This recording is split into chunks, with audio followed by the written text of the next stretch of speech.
children want to know, students want to know as to when we are going to come up with the application forms for JEE as well as NEET. The JEE application form should be coming very shortly.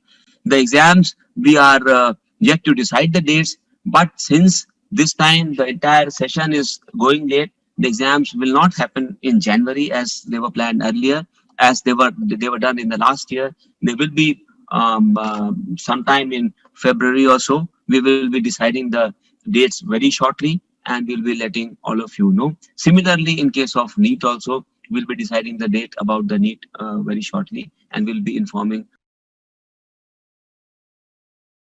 But what CBSE has said that for their evaluation purposes, for their board exam, they have deleted certain portions are not going to come.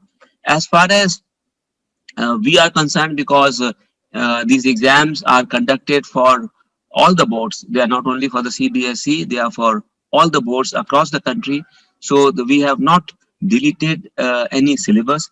The syllabus as it was for the last time, it's going to be there. And if you see very carefully, the syllabus is generally different from what is there in the board examination.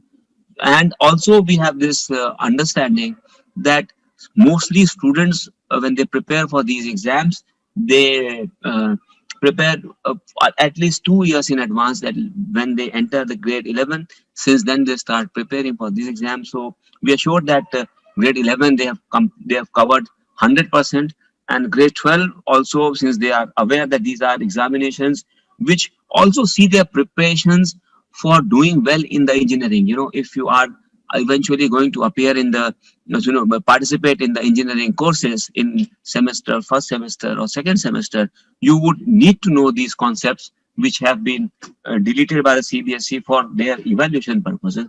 So therefore, there is no reduction in the syllabus as far as the NTS exams are concerned.